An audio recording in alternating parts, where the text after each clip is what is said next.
Welcome back, Froshers. Welcome to Madison Bear Garden, alright? And you know, Froshers, I got something for you. Thank you, guys. Okay, alright. Coming back to work, Oh, so it was Monday Night Raw. You know, Froshers, tonight's Monday Night Raw was a pretty amazing episode, okay? Like, it had a couple of, big superstars that are like, we've got Roman Reigns, we've got CM Punk, we've got, Brock Lesnar on the show, or before me, Aisha Speed. I mean, tonight's tonight's Monday Night Raw was filled with just superstars and just streamers, alright? So, we're gonna go at it and discuss everything about tonight's Monday Night Raw, okay? So, let's go, alright? So yeah, Froshers, first of all, so the show kicks off with none other than Cody Rhodes, and I was a bit surprised, like, what the hell he's doing here on Monday Night Raw? Like, he wasn't supposed to be there on Monday Night Raw, or maybe I would have missed that WWE official him for Monday Night Raw. Anyway, so he comes out and he gets that insane pop that he gets every single time. Nothing special anyway. So he comes out and he does that thing, Madison Bear Garden. What do you want to talk about? All right. And the moment he said, then out comes Stephanie McMahon. I mean, Froshers, I was so surprised by the fact that we had Stephanie McMahon on Monday Night Raw, on a random episode of Monday Night Raw. I understand this episode of Monday Night Raw was pretty special because it was happening from Madison's Bear Garden, alright? You know what I'm trying to say? Anyway, so Stephanie McMahon, she comes out, and I have to say this, that, I'm seeing Stephanie McMahon after a long time, okay? And it is very special for me because, Stephanie McMahon is someone who reminds me of that OG era. I'm talking about the 2016, 17 era where she used to pair with Triple H, okay? And if you remember, she slapped Roman Reigns and blah, blah, blah. So she had, Stephanie McMahon, she just gave me that nostalgia, alright? Anyway, so he comes in the ring, okay? She grabs the mic and she goes ahead and she basically says that, Cody Rhodes, you can't beat this version of Randy Orton, okay? As he's so diabolical, he's so evil, okay? And he's so dangerous, alright? I'm not really sure that he called him the Legend Killer or the Killer. I'm not really sure about that, but she basically says this, and then Cody Rhodes, he pissed off a bit, he pissed off a bit, and he calls it back that, I know how to handle Randy, okay? I know how to handle Randy. I know he's a legend killer, okay? I know he's the youngest champion in the WWE. I know each and everything, okay? And then Stephanie McMahon says, you can't like your father, okay? You are not like your father, all right? So just stop complaining about this. Just stop doing this, okay? There's no way that you could beat this version of Randy Orton, okay? He's so dangerous. He's so ferocious, and I basically come here just to warn you, all right? And then we see Cody Rhodes. He pissed off a bit, all right? And then he basically says something that pissed off our Stephanie McMahon. Then Stephanie McMahon comes back and she slapped Cody Rhodes right there in the ring. Okay, I mean, that slap wasn't too hard. Okay, that was like a soft slap. So that was not a hard slap on Cody. So Cody could easily, I feel Cody would have enjoyed that slap by Stephanie McMahon because she's Stephanie, right? Anyway, so. After this, Stephanie, after saying all this, Stephanie was about to leave the ring. Then Cody Rhodes stopped her, and then Cody said, Stephanie, I got something for you. Then he makes some phrases like Homelander. Then he says, thank you, right? And then that's how this segment ends, alright? And yeah, I have to say this, Froshers, this was a pretty good segment, right? I literally enjoyed this segment, okay? And this involvement of Stephanie McMahon in this segment or the storyline, actually make this segment, to the next level. You know what I'm trying to say, okay? And, after this segment, I'm really hyped up for that person that Randy is talking on his phone, alright? I mean, it could be Stephanie McMahon, like, who knows, okay? Or maybe it turns out to be our Triple H. It'll be like they're playing that same, repetitive storyline of that, what was the name? I just can't remember the name of the faction that Triple H has with Randy Orton back in the time. I mean, Evolution? No, it was not Evolution. You know what I'm trying to say. Okay, that faction that Triple H has with Randy Orton. I'm talking about that. So that was a very impressive promo segment by Stephanie and Cody Rhodes. Okay, Randy Orton wasn't there. That was it. So, like I said, Froster, that was a very impressive promo by Stephanie and Cody Rhodes, and now I'm almost 100% excited to see their match at WrestleMania. All right, moving on. All right, so After this, we see Usher Speed talking to Nick Aldis. Then or Dan Hussein, he pops up out of nowhere. All right. Then he basically tries to curse Usher Speed. Usher Speed trying to I should be trying to back the curse that he did with the I should speed past week. Then LA appear. Anyways, and moving on. All right, so after this, we see a Street Fight Tag Team Championship match between the Usos and the Vision. Okay, I should not say them the Vision. Okay, because they are Logan Paul and Austin Theory. Okay, the Vision. The Vision is about the four members. Vision was all about Braun Breaker, Bronson Reed, Paul Heyman, and because those three are not here. That's why I'm not calling it a Vision. I'm calling it Logan Paul and Austin Theory, right? And then they had their match, the Street Fight match, okay? I mean, like, Asher Speed was there in the ringside, with Alan I was there, right? And honestly, this match was not up to the mark. Like, even after the Street Fight stipulation, like I said, this match was not up to the mark, right? Anyway, so let me tell you. So in the end, Isha Speed, he gets involved in this feud, all right? And he basically, unfortunately, he hits that to brass knuckles to Outlet Knight, and then our Logan Paul capitalizes, hits that brass knuckle to the Usos, and Russian Theory capitalizes, he pins I just don't remember who was it. Is it Jimmy or Jay? And guess what? They got victorious here, all right? Your new tag team champions are right here, baby. I mean, what is this, man? Like, this is terrible. I mean, if I'm not wrong, the Usos are the ones who won their tag team championship, right? A couple of weeks back, right there on Monday Night Raw, and now a couple of just 2 or 3 weeks later, they dropped their title to the Logan Paul and Austin Theory on a random episode of Monday Night Raw. I mean, guys, you have to agree with me. Like, these titles, like the Intercontinental Championship and these tag team championships are just like nothing. Okay, they are just useless. Okay, they have they're not like a championship. They don't have the weight of championship. You know what I'm trying to say? I mean, this is terrible. This was terrible. Anyway, dude, moving on.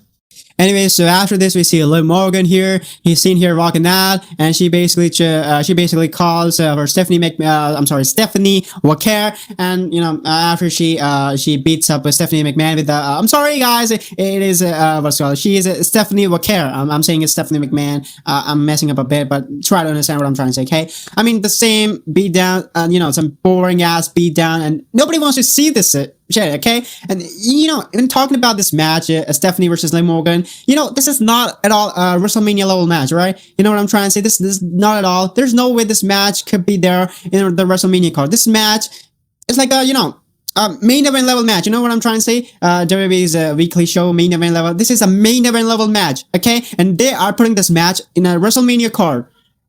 After all, this storyline sucks, okay? Nobody wants to see Liv Morgan. Nobody wants to see Stephanie Walker, okay? Anyways, I'm not gonna waste your valuable time talking this shit, alright? So let's move on, alright? Next up, we see something interesting, okay? So we see Brock Lesnar and Paul Heyman. They comes out, and where Paul Heyman, he basically defines why, how our Obafemi dominates Brock Lesnar from past 2 weeks. He says, first our Seth Rollins who distracted Brock Lesnar. That's why our Obafemi beats Brock Lesnar. Then after this, again, that the security guards they distracted Brock Lesnar. That's why he basically tries to save Brock Lesnar from Obafemi. Okay, and guys, after this we see what's his fucking name? Adam Pearce. Okay, and guys, I am sick and tired of this Adam Pearce thing on Monday Night Raw. Like, it is getting way too much. But that man is just appearing again and again and again and over again. Like, dude, you are a general manager. You're not like an active superstar who are just coming again and again in each and every segment. Okay, I think WWE needs to stop involving this ball journal manager in every single feud. Okay. And this is sick. Like every time he does that thing, that he brings up some officials and some security guards and trying to separate each other in every storyline.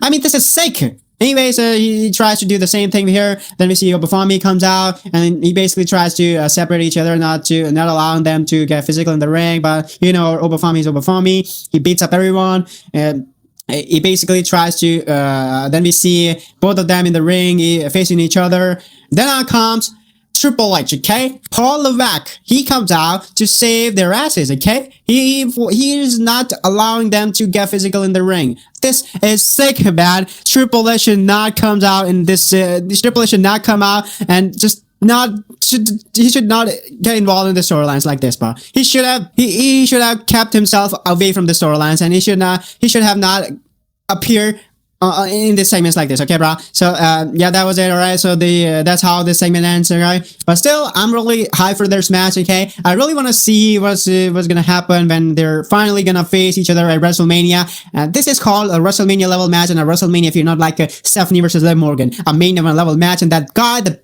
bald fraud, he put that match in the WrestleMania level WrestleMania card. You know what I'm trying to say? Anyways, moving on. Alright, so next up, it was a women's tag team match, and man, God, please save me from these women's. Please save me from this mountain women, Lash Legend, okay? Nikki Bella, Brie Bella. This women's division sucks, okay? I'm not gonna explain to you anything about this storyline. Nobody gives a damn about this shit, okay? I just want WWE to just delete this shit from Monday Night Raw and SmackDown, okay? Okay, I just don't want to talk about this. Anyways, moving on. All right, next up we see Penta. He's again, oh my gosh, bro. Like, what do I tell you? Like, we see that open challenge thing again on Monday Night Raw with Penta. At this time, Penta doing this like Carmelo Hayes, Sami Zayn, Ilja Dragunov been doing for months. Please, WWE, Triple H, Paul Levesque, stop doing this. I'm begging you, please. Just stop doing this. Or nobody wants to see these matches every single week. Please, I'm begging you, Triple H. Please scrap your plans of just defending doing this open challenge thing every single month, okay? I mean, this is getting way too boring to see, alright? I mean, I just don't want to tell you, anyways. Coming back to this match, alright? So, what's called, it was Penta versus Kofi Kingston, alright? Match was good, alright? But, you know, Penta somehow managed to retain his championship, alright? And after that, he had a promo where he said that he's gonna defend his title in a ladder match at WrestleMania. Oh my gosh, that made my day, okay? I mean, another match that I am 1000% hyped to see at WrestleMania. You know, WrestleMania season is all about crazy matches and crazy feuds, okay? And this ladder match, even after there is no sort of there's not gonna be any storyline in this feud, but still, if they booked a ladder match for this Intercontinental Championship at WrestleMania, it means that we're gonna get a banger of a match at WrestleMania, okay? And man, I'm looking forward to see this match, okay? I'm dying to see this match at WrestleMania, okay, Roger? So that was it for this thing, alright? Next up, alright, oh my gosh, we see Paul Heyman, alright? Paul Heyman, he comes out and he basically tries to talk about our Seth Rollins, okay? I don't know what he's talking about. The emails that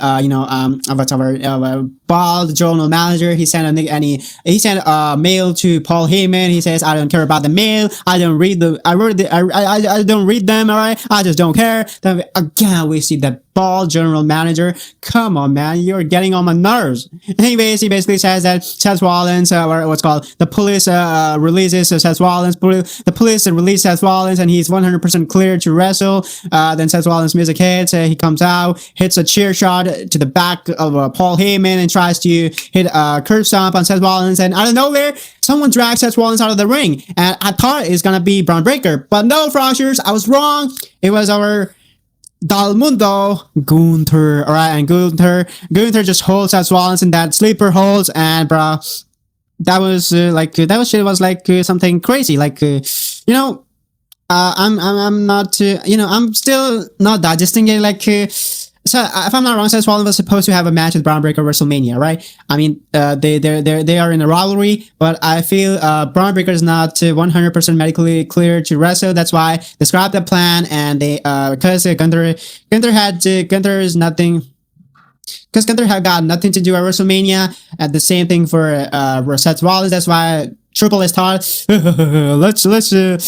let's combine them and let's book this match for Mania. And yeah, it's official. Seth Rollins gonna face Gunther at WrestleMania. Another crazy match they booked for WrestleMania. I just don't care about the storyline, but still, Gunther versus Seth Rollins gonna be a short banger match at WrestleMania. All right, and I'm again hyped for this match. All right, next up. All right, next up we see Io Sky versus Raquel Rodriguez. Bye, because nobody wants to see you. Nobody wants to talk about their match. Anyways, coming back to the main event. All right, so now let's talk about the main event of the evening. Roman Reigns, the tribal chief. He's seen here walking out, and man, I think I don't need to say this. He gets again that insane pop. Oh my gosh, bro. You know, Roman Reigns has something different. You know, Roman Reigns' entrance feels different. Okay, I mean, he's got something different in his entrance. Anyways, so basically he comes out, and the moment he said, "Acknowledge me." Anyway, so the moment Roman says, "Madison Bear Garden, acknowledge me," out comes CM Punk, and bro, CM Punk CM Punk straight up attack on Roman. All right, I mean, they brawl in the ring, they brawl outside the ring, around the announcer table. I mean, Roman Reigns tries to put CM Punk through the announcer table. CM Punk tries to put Roman to the announcer table, but they didn't. All right.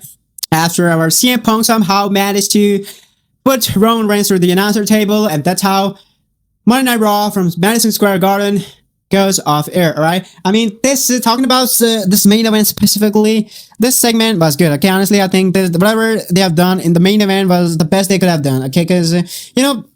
They had a couple of promo segments, okay, and Roman beat up CM Punk last week, so he gets upper hand back. So Roman gets upper hand in the last week. So now CM Punk has to attack Roman. That's how. So he could get the upper hand, right? So now they're even, and now because we all know that Roman's not gonna appear on next Monday Night Raw, so they're even, okay. And now we'll get to see some promo stuff from CM Punk next week, and Roman Reigns and CM Punk, they're gonna finally face to face in the go home show of Raw. 2 weeks away, 2 weeks later. So yeah, that's how your Monday Night Raw from Madison Square Garden goes off here. And yeah, like I said, it was a really good show, okay? And now, time to rate this thing. So, after seeing everything, I'm gonna rate this show 6 out of 10, okay? I think it was a pretty